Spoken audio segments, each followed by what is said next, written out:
Saviez-vous que sur les 577 députés français, à peine une poignée sait faire la différence entre déficit structurel et déficit de sommeil? Et encore, ce sont souvent les mêmes. Le reste confond croissance avec croissance des indemnités parlementaires. C'est donc dans ce haut lieu de la compétence budgétaire que Philippe Aghion, prix Nobel d'économie, a eu la mauvaise idée d'allumer la lumière dans la salle de classe.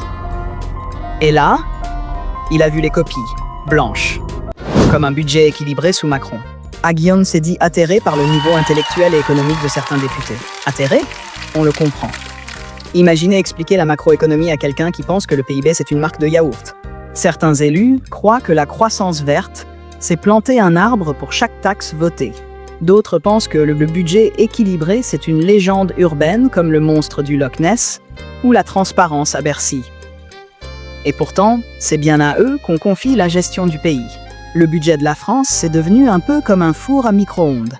Personne ne sait comment ça marche, mais tout le monde appuie sur des boutons en espérant que ça chauffe pas trop. Aghion a mis les pieds dans le plat. Si on ne se met pas d'accord, l'ensemble des Français va s'appauvrir. Merci Philippe. Mais on est déjà dans la promo permanente. Entre l'inflation, les loyers qui font de la varap et le pouvoir d'achat qui creuse sa tombe avec les dents, le pays a déjà rejoint la catégorie survie en milieu capitaliste hostile.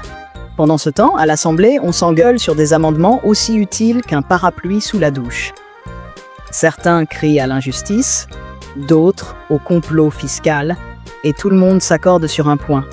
Surtout, ne rien comprendre, mais en parler fort. Le plus beau, c'est ce député qui lance. Il faut relancer la compétitivité? Très bien. Mais avec quel argent? Celui qu'on n'a pas? Ou celui qu'on emprunte à la Banque Centrale Européenne, comme un ado qui pique dans le portefeuille de ses parents? Quand Aghion parle d'irresponsabilité politique, il vise juste. Mais ici, l'irresponsabilité, c'est pas une faute, c'est un art de vivre. On la célèbre chaque automne, au moment du vote du budget, comme une grande fête nationale du déni fiscal. Chaque année, c'est pareil. On change les acteurs, pas le scénario. C'est la Casa de Papel version Bercy. Tout le monde porte un costume, mais personne ne sait où est l'argent. Et dans tout ça, les Français regardent le spectacle. Ils payent le ticket d'entrée à coup de TVA et repartent avec une dette nationale en goodie.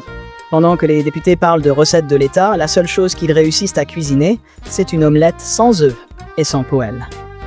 À la fin, on se dit que Philippe Aghion, avec son Nobel, a juste eu le tort d'attendre du sérieux dans un pays où la politique économique se joue comme un karaoké. Tout le monde chante faux, mais personne ne lâche le micro. Et si la France devait avoir un slogan pour son budget 2026, ce serait simple. Moins on comprend, plus on dépense.